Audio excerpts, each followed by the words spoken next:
Mga kwentuhang puno ng kwela, dun sa dating tambayan, kalapit ng eskwela.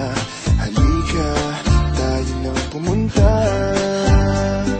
Ang tanging baon natin ay masarap na tawanan. Kay saya ng tambuhan, lalo na kung may kulitan. Halika na, nandun na sila.